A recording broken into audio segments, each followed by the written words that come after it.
Let's start with a big question. What if every single scientific theory we've ever come up with, relativity, quantum mechanics, the whole lot, what if none of it is actually wrong? What if it's just incomplete? Yeah, like what if there are these brilliant, totally mind-blowing chapters From a book that we haven't even finished writing yet? And maybe, just maybe, we're the ones starting to write those final pages. And here's the kicker. What if that missing piece, the one thing that could finally tie everything together, is something science has been scratching its head over for like a century? Consciousness itself. Okay, so that idea, that leads us to a totally new way of looking at things. An architecture for reality that doesn't start with stuff, matter or energy. Instead, it starts with the one thing every single one of us experiences directly, just being aware. And that, right there, is the foundation of something called the conscious matter field theory, or CMF for short. Look, it's a pretty radical idea, I get it, but it was really born out of this need to connect the dots, to bridge all these gaps in what we know and finally make some sense of it all. So, let's get into the problem CMF is trying to solve.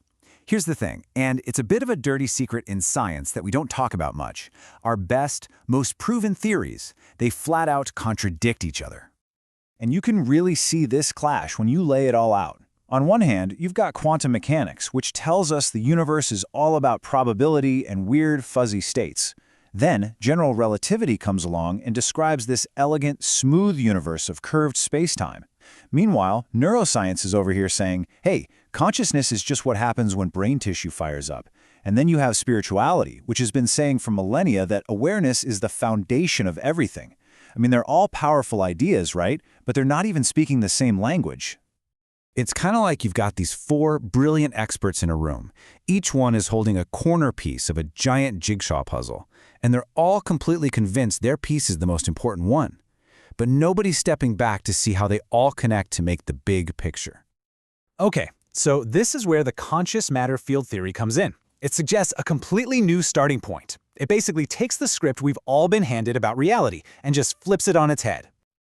And it all starts with this one simple, maybe even a little uncomfortable question. What if we've had it backwards this whole time? What if consciousness isn't something that matter produces? What if matter is something that consciousness expresses? And that brings us to the core idea. When we talk about the conscious matter field, we're not talking about consciousness like your thoughts or my thoughts. Think of it more like a fundamental, coherent substrate, like a base layer for all of reality, from which everything, and I mean everything we see and experience, is generated. So you're probably wondering, okay, how does that even work? Well, according to this theory, it's a sequence, a process. First, the field moves, and that creates energy. Then it vibrates, and boom, you get light. It encounters resistance, and that's how we get matter. When it stabilizes, that produces gravity. As it forms patterns, it crystallizes into what we experience as time. And then for the grand finale, it folds back on itself, it observes itself, and that's where awareness comes from. So what does this all mean? It means that in this model, the universe isn't really made of stuff in the way we usually think. It's made of coherence. It's made of patterns. Patterns that are constantly organizing themselves into structure, into life, and ultimately into meaning. Now, to really wrap your head around this, you can't just look at it from one angle. You really need four different lenses, four different perspectives. And they're not separate things. Think of them more like four different ways of looking at the exact same fundamental truth. First up, you've got physics. This is the lens for the external stuff, how the field behaves on the outside. Its structure, the laws we can measure, the whole observable universe. Second, we have psychology.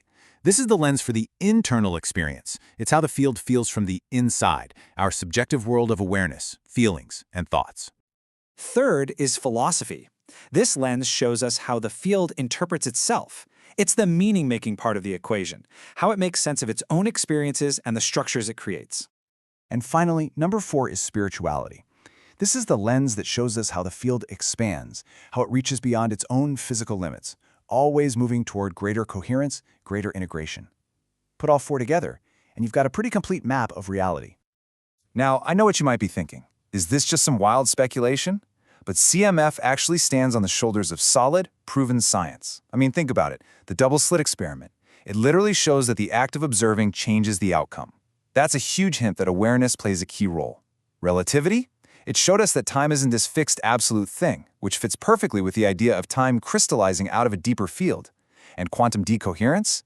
It tells us that physical reality only solidifies through interaction. See, these aren't new discoveries. They're like signposts that have been pointing this way for a long time.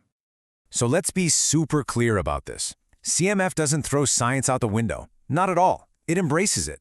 The whole point is to complete the incredibly beautiful and complex picture that science has already been painting for us. And when you start to see things this way, when you bring it all together, something pretty amazing happens.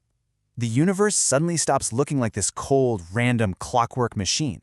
Instead, it starts to look and feel more like a living, breathing, dynamic process, a field that's constantly creating structure, which then gives rise to awareness, which then creates meaning. And that brings us to the final and honestly probably the most profound idea of all. It completely redefines who we are and what our place is in this whole coherent reality. Because maybe the biggest realization of all is this. We aren't just passive observers, looking at the universe through a telescope from the outside. We are the universe's expression. What we call reality is just the process of consciousness becoming matter, becoming life, becoming mind, and finally becoming meaning. And it feels like we are just now, finally, learning how to read the instructions,